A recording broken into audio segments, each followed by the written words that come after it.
So we do one thing and we do it really well.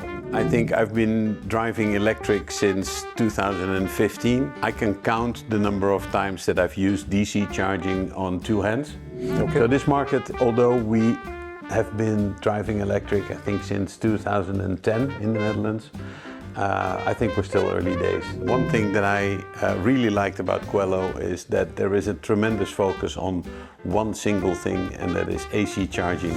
My name is Jeroen Franke. I am the Managing Director of Qwello Benelux. I've been in the industry of charging equipment since 2014, and I worked for companies who tried to be everything to everybody, with the risk, of course, of being nothing to nobody. Mm-hmm. And one thing that I really liked about Qwello is that there is a tremendous focus on one single thing, and that is AC charging in the public area. So we do one thing and we do it really well. Mm-hmm. That provides us with a lot of focus, a lot of expertise, and usually those two are incremental ingredients of success. So maybe you can help me understand the importance of AC charging in cities. Yes.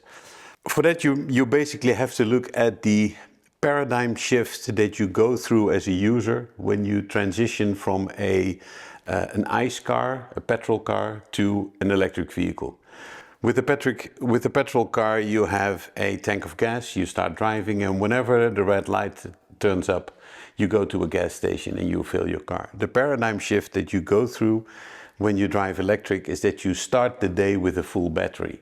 Mm-hmm. And every time you arrive somewhere where you are for more than perhaps 1 hour, you fill up your tank like you would your iPhone. Mm-hmm. And when I step into my car with my iPhone, I charge it. When I am at home, I charge it. When I'm in the office, I charge it. Similar to the vehicle. So when I get home, I want to charge it. Now, not everybody has the possibility of charging at their home because there's no driveway, no personal driveway. So you park in the street, and then you need on-street parking, which is basically the equivalent of a home charger. Mm-hmm. But that same charger can also be used for guest purposes. So when I drive into the city of Amsterdam, and I'm there for 2 hours or 3 hours, having dinner or going to the cinema or whatever, I would like in the meantime, while I'm parked, to charge my car.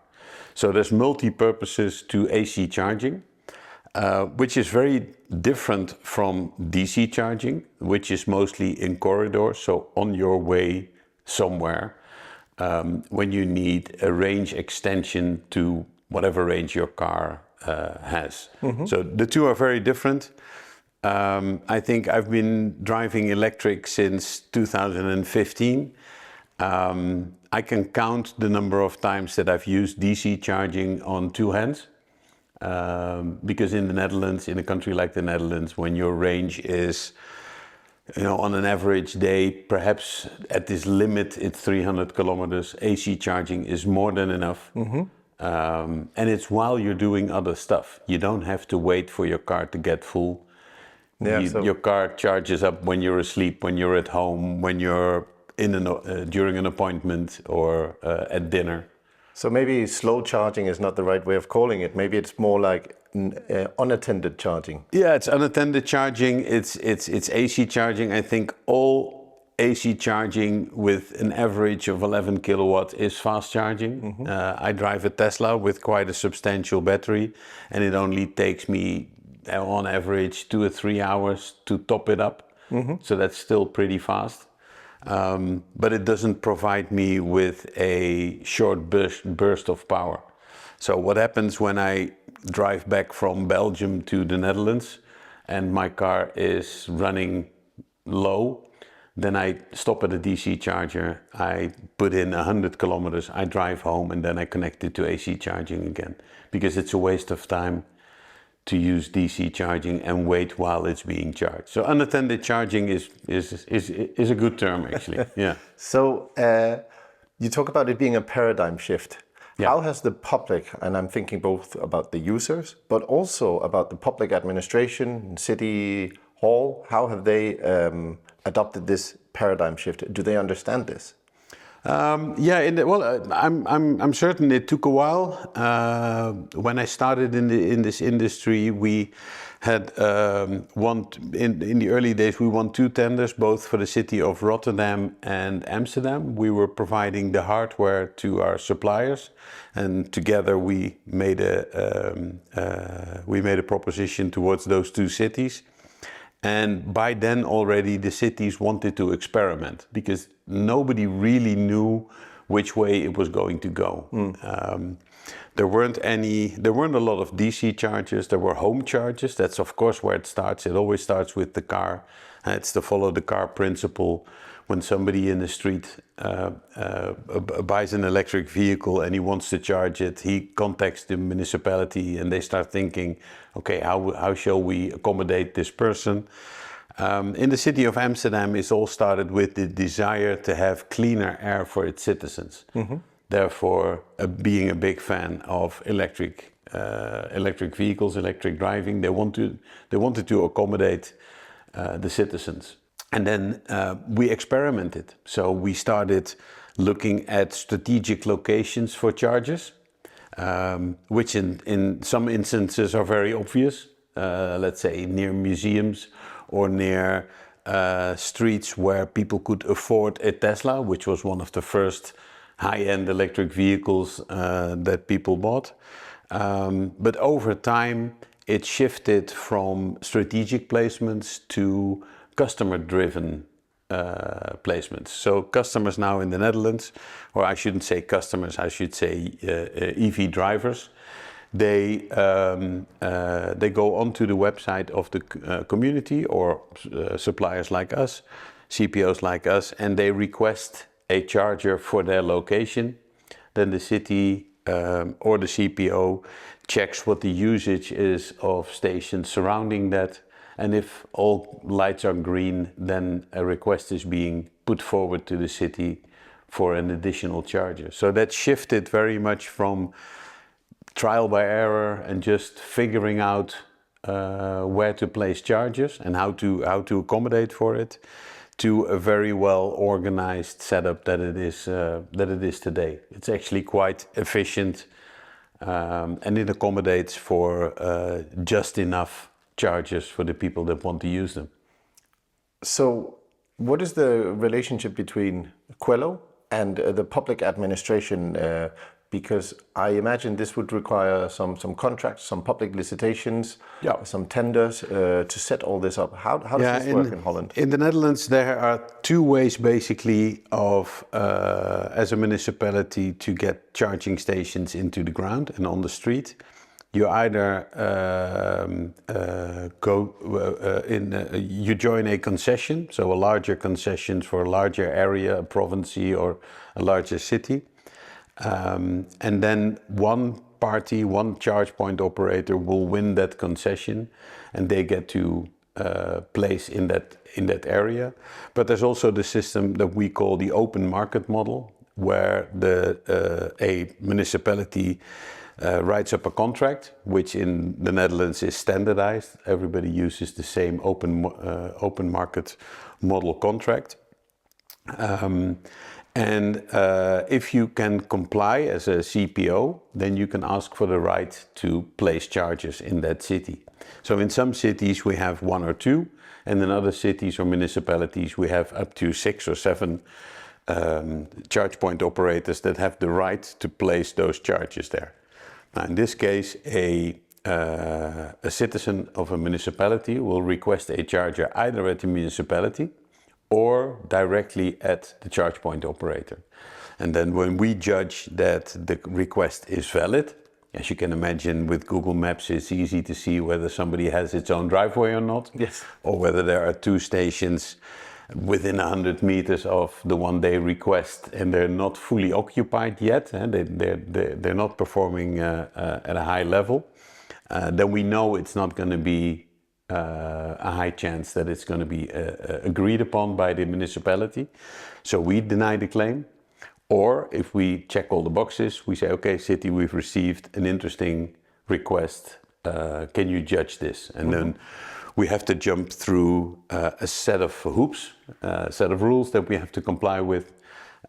So the city has all the information to make that decision, and then the city, if they approve, they will go through the process of getting a permit, so that there is a parking space reserved for electric vehicles at that location. So I'm very interested to hear more about the open market model, because this is very different from what is being done in many other countries. How does it work? There is a standard contract. What is standardized inside this contract? Yeah, well, the Netherlands is from an electrical vehicle or electrical infrastructure point of view is divided up in 4 regions. They're called NAL regions. These are knowledge centers that are driven by the government and by the DSO's. Mm-hmm. And they determine, they certify and determine the rules in which is engaged in the marketplace. Okay. So everybody has a say in it, and from that group of people came this contract. And of course, commercial parties also had a say in it. So we decided together that for the open market model, a certain contract was good enough to help everybody. Now, of course, some municipalities will change bits and pieces in some articles, but that's all in the margin. Let's say 95% or 90% of the contract remains the same. Therefore, the cities don't have to reinvent the wheel all the time. Mm-hmm. So they use this contract, and then they sign up whoever wants to comply with that set of rules. Mm-hmm. For instance, it says, what are your rights when the city determines that you need to get rid of a charger, mm-hmm, because of changing in environmental rules or whatever. But also, what are the rules with regards to pricing, the color of the charging station. As you can imagine, if you just let that go loose, then everybody will have a different shade of gray, for instance. So most cities determine which shade of gray is used in their city to create, mm-hmm, some kind of uniformity. Mm-hmm. So both practical and economical and legislation rules are in there. And then as long as you comply, you are on a list, and you're listed on the website of the municipality. So people can go to you directly or use a standard form to apply for a charger. In both situations, so both for a concession and in the open market model, it's user request driven. But with the concession, it's a fixed period that one company gets to place all the chargers and exploit them for an X number of years afterwards. Mm-hmm. And with the open market model, it's volatile. So if there is one company underperforming, or their stations are always in a red state, they're not working, or they are too slow after a request in placing the charger actually on the street, then they won't be chosen as often. And so there is some kind of a market working in preference, and whoever performs the best is being chosen most often. Mm-hmm. So there is more competition, and it gives the municipality the option to also divide strategic locations. Let's say you have 100 strategic locations per year. You can divide them amongst parties to make it more efficient, but also to keep competition going. So that there's an incentive to offer the best price for charging, for example. Yeah, of course. Yeah, people can compare through apps, so they know exactly what the price comparison is in their street or in their neighborhood, mm-hmm, and they know where they want to go. I've actually driven an electric car around Amsterdam for the last 2 days, and I'm very impressed. I've never been more than 100 meters away from a charger. Yeah, there are literally thousands of chargers. It is absolutely amazing. It's a Dutch version of how we interpreted the AFIR ruling, mm-hmm, the legislation coming out of Brussels, which basically states that you need to be able to pay with everything that's already in your wallet, to simplify it a bit. Mm-hmm. Now, of course, having a payment terminal in all the stations that are already on the street without a payment terminal is a very costly affair and not very sustainable to change all these stations.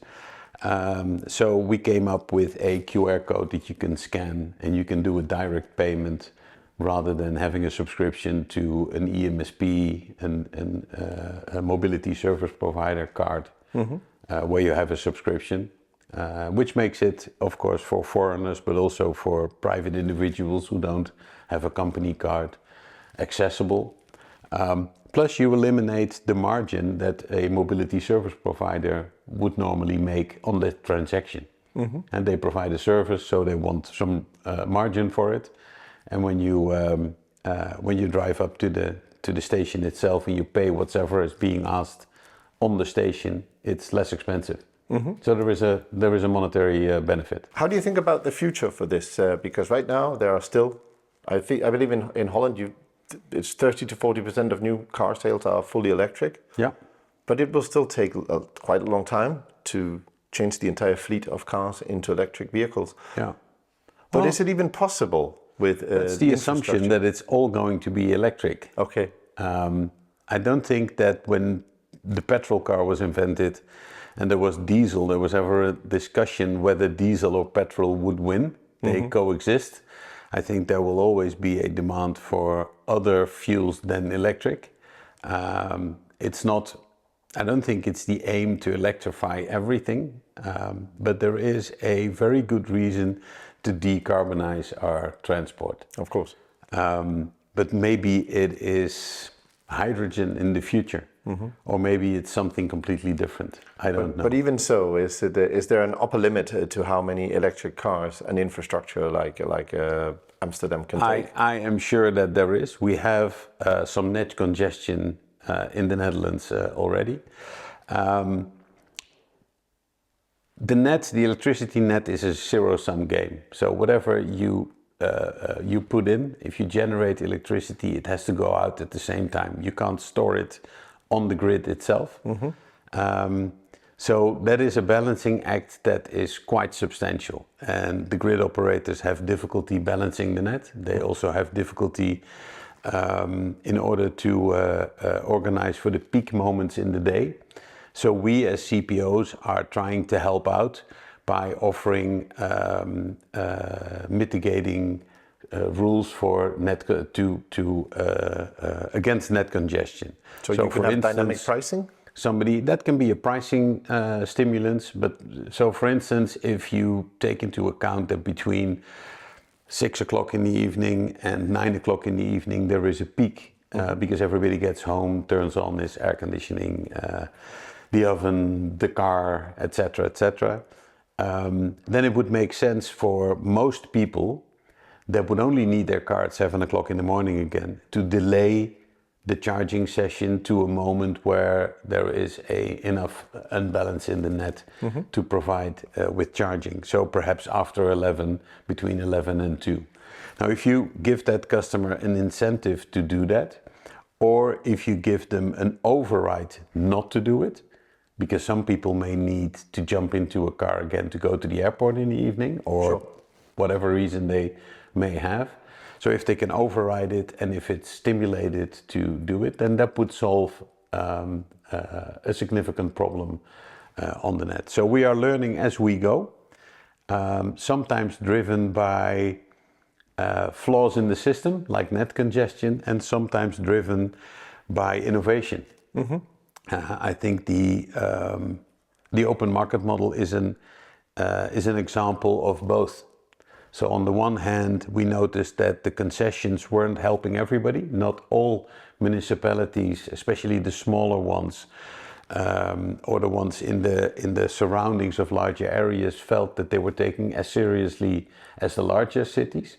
So for them, the open market model worked. And on the other hand, it also was innovative by companies like ourselves, charge point operators who were not one of the 3 big oil and gas majors and could invest and take a lot of risk over time, hedging energy contracts, etc., to try and win those concessions.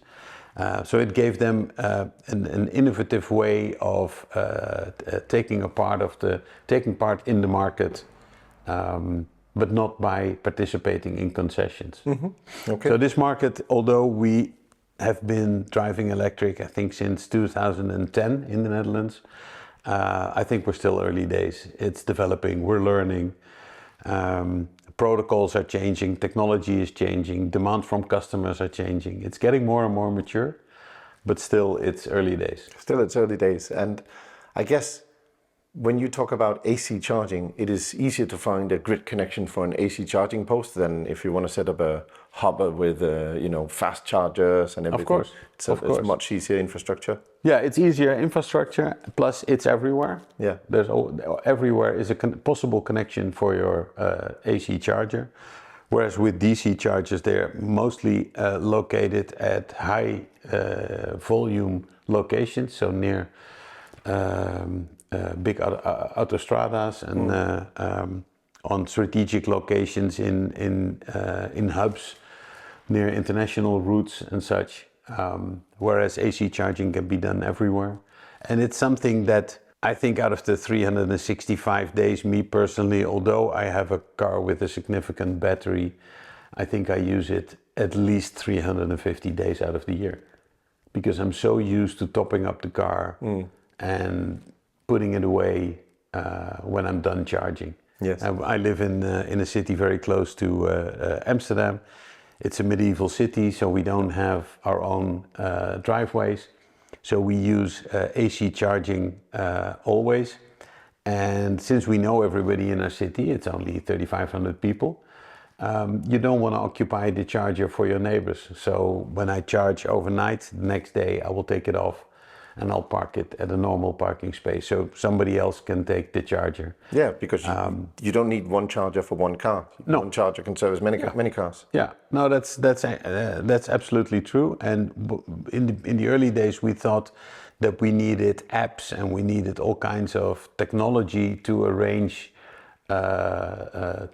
for some kind of a social charging stimulants. But it's my experience that since everybody is sometimes a culprit and sometimes a victim, you learn very quickly and you move your car to make way for somebody else. I guess apps for collaboration and this is mostly needed when the infrastructure is insufficient. Yes. If it's bigger and if there's enough charging points, then it stops being a problem. Correct. Yeah. So what do you see as the future for Qwello here in the Netherlands? Well, we see a significant opportunity in remaining, but also in expanding on our innovative approach to the market. I can fairly say that Park and Charge / Qwello, but in the capacity of Park and Charge, we're one of the front runners of the open market model and designed it together with the NEL regions and municipalities. And I think that's the nice part about providing entrepreneurs an opportunity to step into this market, because they will create new ways of serving the customer. And in this case, I think we are responsible for roughly 30-35% of the charges in the Netherlands in the open market model, which is significant. And you can really doubt whether those charges would have been all there if we would have stuck to the concession model in the Netherlands. I foresee a bright future for us, but also for companies like us. There's plenty of room for a lot of different operators. Absolutely. There's a lot of cars to be charged. Competition keeps us sharp. So. Yes, exactly. Fantastic. I think that's a good way to end this. Thank you very much for your time. Okay, you're very welcome. And good luck with Qwello and slow charging here in the Netherlands. I hope that people in my home country in Spain will understand and listen to this open market model, and something similar should be adopted there. We need it urgently. Cool. That will be very nice, especially for Qwello Spain. Yes, that too. Thank you very much. You're welcome.